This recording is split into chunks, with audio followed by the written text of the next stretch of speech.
بسم اللہ الرحمن الرحیم۔ رب تبارک و تعالیٰ فرماتا ہے لا تقنطوا من رحمت اللہ، اللہ کی رحمت سے نا امید مت ہو۔ ان اللہ یغفر الذنوب جميعا انہ هو الغفور الرحیم، بے شک اللہ سارے گناہوں کو معاف کرے گا، وہ غفور و رحیم ہے۔ یہ آیت غریب مساکین ہم جیسے جو نیکیوں کے غریب ہیں، گنہگار ہیں، ان کے لیے ایک بڑی حوصلہ افزا آیت ہے۔ رب تعالیٰ نے یہ فرما دیا کہ نا امید نہ ہونا، اللہ کی رحمت سے نا امید نہ ہونا۔ اگر کسی نے نا امیدی کی بات کی تو کفر ہو جائے گا۔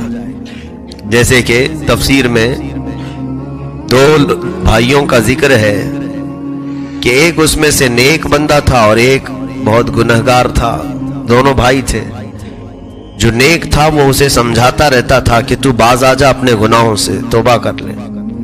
تو کہتا کہ ٹھیک ہے میں توبہ کر لوں گا، باز آ جاؤں۔ ایک دن اس نیک انسان نے، نیک بھائی نے اپنے اس گنہگار بھائی کو کیا کہا، تو نے اتنے گناہ کر لیے کہ اب خدا بھی تجھے معاف نہیں کرے گا۔ یہ جملے بہت سارے لوگوں کی زبان سے نکلتے ہیں، تجھے اب خدا بھی معاف نہیں کرے گا، تجھے خدا بھی نہیں بخشے گا۔ تو یہ اس کی زبان سے نکلا اور دونوں کی موت ہوئی۔ حدیث پاک میں اس کا ذکر ہے۔ انہیں اٹھایا رب تبارک و تعالیٰ نے، اور ان کا جب حساب ہوا تو ان میں سے نیک بندے کو سب سے پہلے اٹھا کر کے پوچھا گیا، تو نیکیاں تو کرتا تھا لیکن میرے ایک گنہگار بندے کو تو نے مجھ سے نا امید کیسے کیا؟ کیا تو نے میری رحمت کو ناپ کر کے دیکھا تھا کہ میں کتنے لوگوں کو معاف کر سکتا ہوں، کس کو نہیں کر سکتا؟ رب تبارک و تعالیٰ سے کسی کو نا امید کرنا یہ مولا کو جلال میں لاتا ہے۔ اللہ رب العزت نے صرف اس جملے کی وجہ سے اسے جہنم میں ڈال دیا۔ جو نیک تھا، آلریڈی نیکیاں کرتا تھا، لیکن اس نے کہا کیا اللہ بھی تجھے معاف نہیں کرے گا۔ تو اپنے آپ کو پاک سمجھنا اور پھر دوسروں کو یہ کہنا کہ اسے خدا بھی نہیں معاف کرے گا، معاذ اللہ۔ رب تعالیٰ کے معاملات میں دخل اندازی نہ کرو، وہ غفار ہے، کیسا ہے وہ جانتا ہے، وہ غفور ہے، کیسا ہے وہ جانتا ہے۔ ہم میں سے کسی کی یہ طاقت نہیں کہ ناپ کر کے دیکھے اتنوں کو معاف کرے گا، اتنوں کو نہیں معاف کرے گا، یہ کیسی ہے؟ اسی طرح سے پھر اس گنہگار کو اٹھایا، اس سے پوچھا گیا کہ تو کیوں باز نہیں آتا تھا گناہوں سے؟ تو کہا مولا میں روزانہ توبہ کرنے کی سوچتا، میں نفس کی شرارتوں میں ملوث ہو گیا، شیطان کے بہکاوے سے گناہ میں چلا جاتا۔ پھر مولا ایک بات کا یہ خیال آتا تھا کہ میں بڑا کمزور جسم کا مالک ہوں اور تیرے عذاب تو بہت بڑے بڑے بھیانک ہیں، بڑے بڑے عذابات۔ مجھے ایسا لگتا تھا مولا کہ میرے کمزور جسم کو تو بڑے بڑے عذابات نہیں دے گا، کہ میں اٹھا ہی نہیں سکوں گا، سہ ہی نہیں سکوں گا۔ رب تبارک و تعالیٰ اس کی اس جملے سے خوشی فرمایا، یعنی پسند فرمایا، اور حکم ہوا کہ اس کو میری رحمت پر یقین رکھنے کی بنیاد پر جنت میں بھیج دیا جائے، معاف کر دیا گیا۔ عزیزان گرامی، رب تبارک و تعالیٰ نے قرآن میں جو فرمایا لا تقنطوا من رحمت اللہ، کسی بھی بندے کو کسی بھی عمر میں نا امیدی کرنا ہی نہیں چاہیے، مایوسی نہیں۔ جیسے بعض لوگوں کا یہ خیال ہے ہم تو بہت گناہ کر چکے، اب آپ صحیح کہتے ہیں مسجد میں آ جاؤ توبہ کر لو، لیکن اتنا کر چکے ہیں مولانا کہ کیا بتائیں، ہم کو نہیں لگتا ہے کہ اب ہم پاک ہو جائیں گے۔ رسول کریم صلی اللہ تعالیٰ علیہ وسلم کی بارگاہ میں ایک بندہ ایسی بھی آیا تھا، اس نے کہا میرے گناہ بہت بڑے ہیں، بہت زیادہ ہیں۔ رب تبارک و تعالیٰ کی طرف سے یہ حضور اکرم صلی اللہ علیہ وسلم کو وحی آئی، پوچھیں اس کو کہ اس کے گناہ سمندر کے برابر ہیں، سمندر کی طرح ہیں؟ تو اس نے کہا نہیں، اس سے بھی زیادہ ہے۔ حضور پاک صلی اللہ علیہ وسلم نے اس سے پوچھا کیا تیرے گناہ پوری دنیا کے جتنے درخت ہیں وہ اتنے ہیں، ان کے پتوں کے برابر ہیں؟ اس نے کہا نہیں، اس سے زیادہ ہے۔ کہا اس سے پوچھا کیا تیرے گناہ زمین و آسمان کے بیچ کی خلا جتنی ہے اتنے ہیں؟ کہا ہو سکتا ہے اس سے بھی زیادہ ہو۔ تب رب تبارک و تعالیٰ نے فرمایا اے محبوب اس سے پوچھے کیا اس کے گناہ میری رحمت سے بھی زیادہ ہیں؟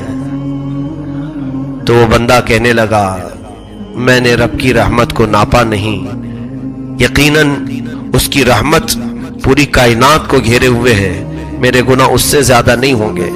تب اس کے لیے حکم آیا کہ مولا اپنی رحمت میں ہر گنہگار کو چھپا لے گا۔ رحمت خداوندی، اللہ کی رحمت کتنی ہے، وسعت رحمتی کل شیء، اللہ تو فرماتا ہے قرآن پاک میں ہر چیز کو میری رحمت نے گھیر لیا ہے۔ اگر اللہ کی رحمت نہ ہوتی تو کوئی ماں اپنے بچے سے محبت نہ کر رہی ہوتی۔ ماں جو اپنے بیٹے سے پیار کرتی ہے، محبت کرتی ہے، اس کے دل میں جو رحم کا مادہ ڈالا ہے یہ اللہ کی رحمت ہے، رب تبارک و تعالیٰ کی رحمت کا حصہ ہے۔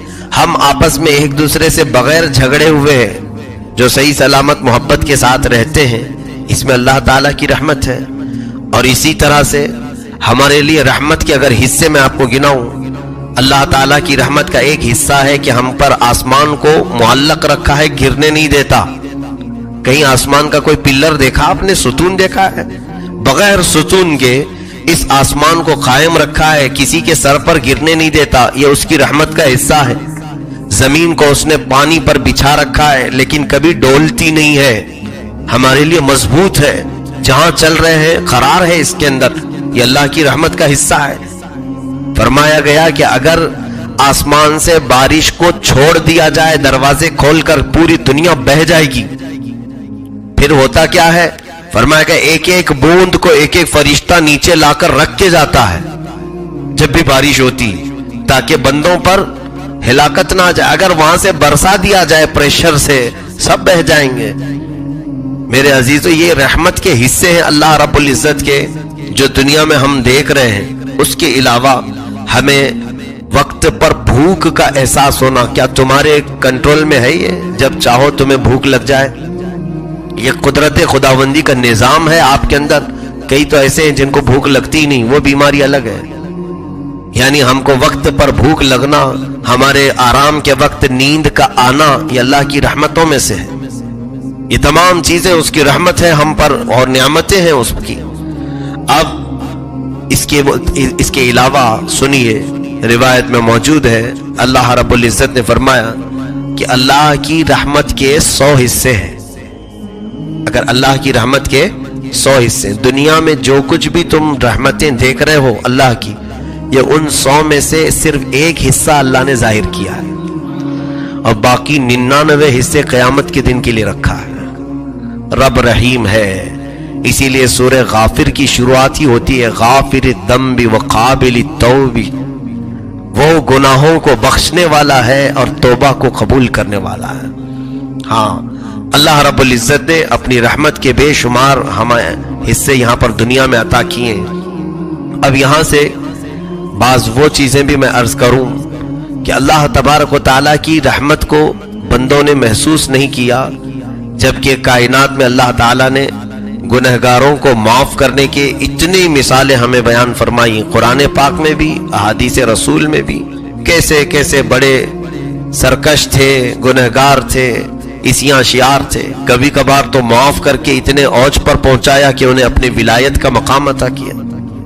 تو لا تقنطوا من رحمت اللہ، اللہ کی رحمت سے نا امید مت ہو۔ جو بات میں کہنے جا رہا تھا وہ یہ تھی، بعض لوگوں کی یہ جو شکایت ہے کہ ہم بہت غلط کاموں میں پڑے رہ گئے، اب پتہ نہیں ہم صحیح ہو پائیں گے یا نہیں، ایسا خیال بھی نہ آنے دیں، بلکہ یہ خیال شیطانی خیال ہے۔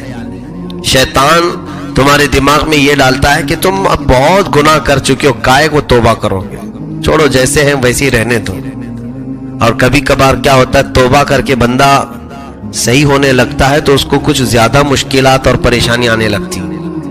جب آوارہ تھا تو کوئی کچھ بولتا نہیں تھا، جب سدھر گیا تو تانے بہت دیتے ہیں، اچھا ہو گیا تو اسے ٹوکا بہت جاتا ہے، تو ایسا ہے ویسا ہے، تو ابلیس لعین اس کے دماغ میں خیال لاتا ہے ارے وہی زندگی اچھی تھی، پہلے کی زندگی، اس میں تو خوش تھا، کوئی کچھ بولتا ہی نہیں تھا، یہ کیا ہے کہ اچھا ہونے کی کوشش کر رہا ہوں تو ہر کوئی ٹوک رہا ہے۔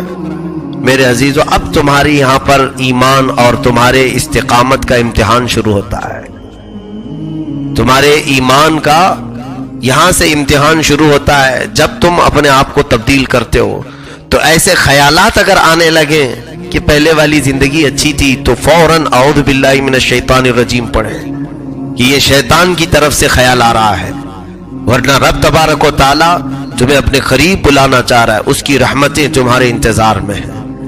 اب اندازہ کریں اللہ رب العزت نے ہم پر جو رحم فرمایا، کس حد تک رحم فرمایا جانتے ہیں؟ پچھلی امتوں کے لیے ایسا تھا کہ وہ مرنے سے کئی سال پہلے توبہ کر لیں تو ٹھیک ہے، نہیں تو ان کو عذاب میں گرفتار کر لیا جاتا۔ یہ میرے آقا صلی اللہ تعالی علیہ وسلم نے مہلت مانگی رب تعالیٰ کی بارگاہ، مولا میری امت کو توبہ کے لیے مہلت عطا فرما۔ تو ایک روایت میں ملتا ہے کہ اللہ رب العزت نے فرمایا اے حبیب، آپ کی امت موت سے 1 سال پہلے اگر توبہ کر لے تو میں ان کی گناہ معاف کر دوں گا۔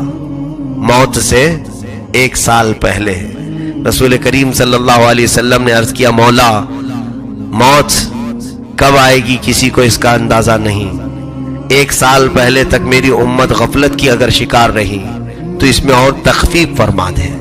رب تبارک و تعالیٰ کی طرف سے پھر اور رحم کا حصہ، رحمت کا حصہ فرمایا گیا کہ اے حبیب آپ کی امت اگر مرنے سے 1 مہینہ پہلے توبہ کر لے تو بھی معاف کر دیا جائے۔ اللہ کے حبیب صلی اللہ علیہ وسلم نے اس پر خاموشی نہیں بلکہ پھر اللہ کی بارگاہ میں سوال کیا مولا 1 مہینہ پہلے یہ بھی بہت لمبا ہے، اور مہلت دے دے میری امت کو۔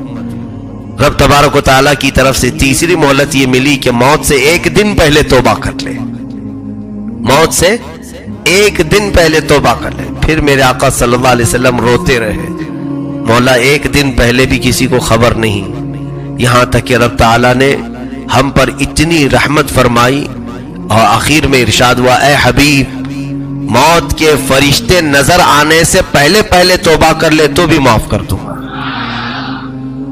اس وقت تک ہمیں مہلت دے دی گئی، موت کے فرشتے تمہیں نظر آ رہے ہوں اس سے پہلے پہلے اگر تم نے اپنے پچھلے گناہوں سے توبہ کر لیا تو تمہیں پچھلے تمام گناہوں سے اللہ بری فرما دے گا، آزاد کر دے گا۔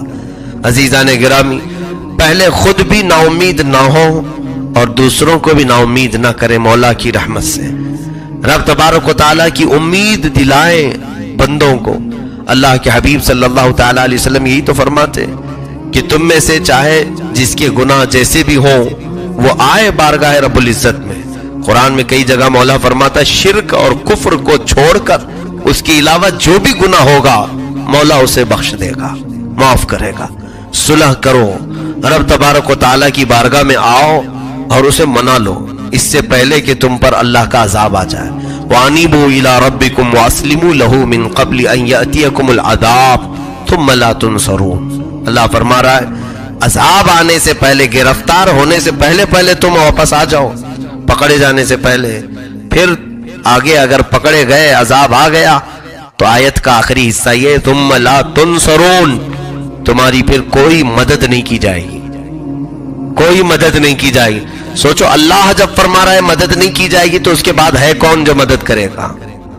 کوئی اس کی ذات کے بعد مدد کرے گا؟